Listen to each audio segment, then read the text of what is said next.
things to know when invited to a holiday gathering in America. Over the winter months, there are several holidays celebrated in America. If you are lucky enough to be invited to one or more, it's a good idea to know what may be expected.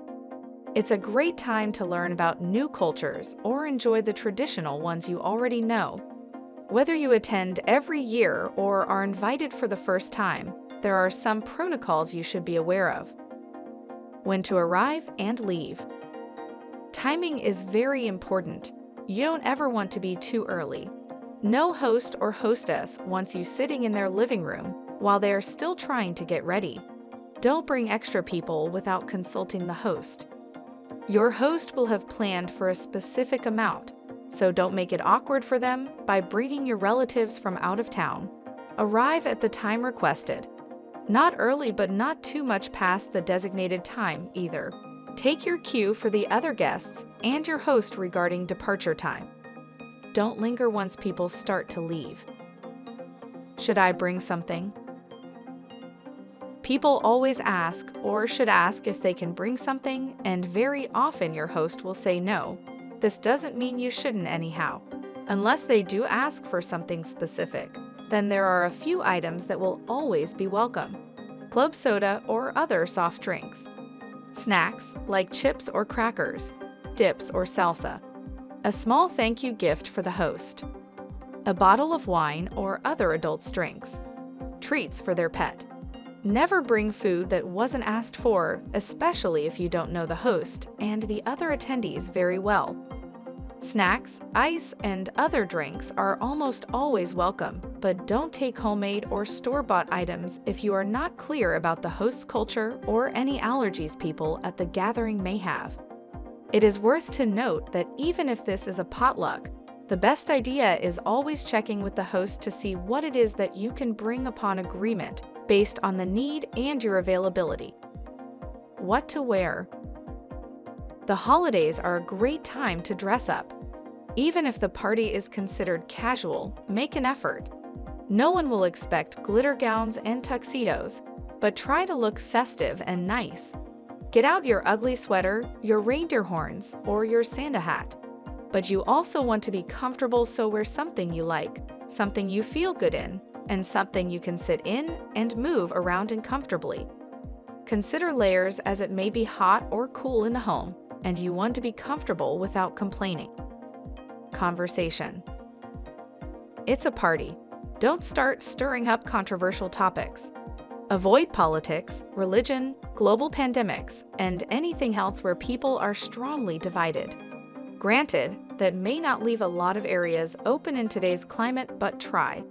Prepare yourself for conversations.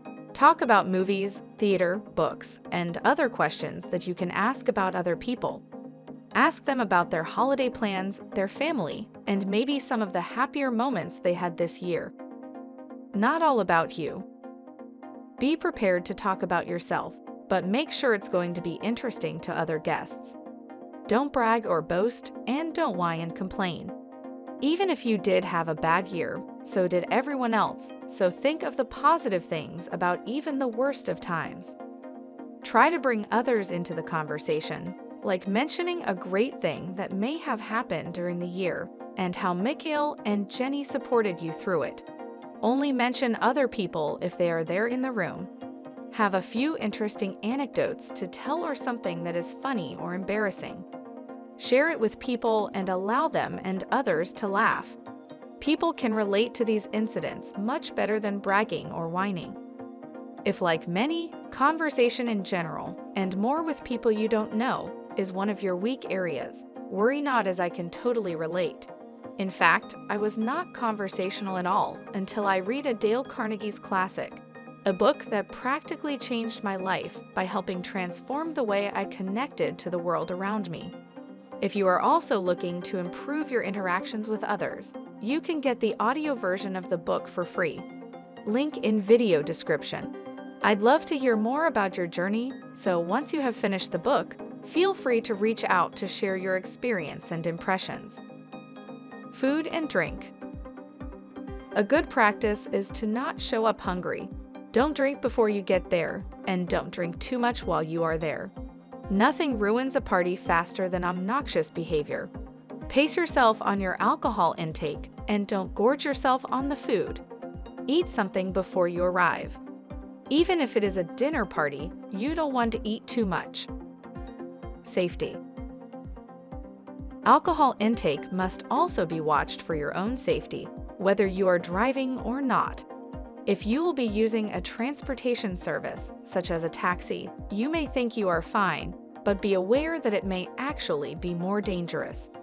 You do not want to be in a car with someone you do not know and be unaware of your surroundings. Do have fun, but all in mindfulness. You likely have a family back home that loves you and awaits the day they will get to see you again.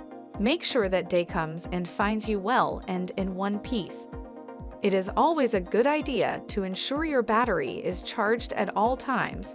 You can always bring your charger, but it can be awkward to have the host or others unplug things from the outlets because you need to plug your phone. My personal favorite is to always have a power bank inside my purse just in case. And even if the host has enough electrical outlets to spare, the after party might take place at another location where these might not be as accessible. Behavior. When you arrive, thank your host for having you. Compliment them on how they look and how the house looks. Be sure to compliment them on their food when you are eating and thank them again on your way out. Keep your phone out of sight. Do not make calls, take calls, watch the game, or even think about looking at your screen. It's rude and you can go a few hours without it. If you must, leave the room.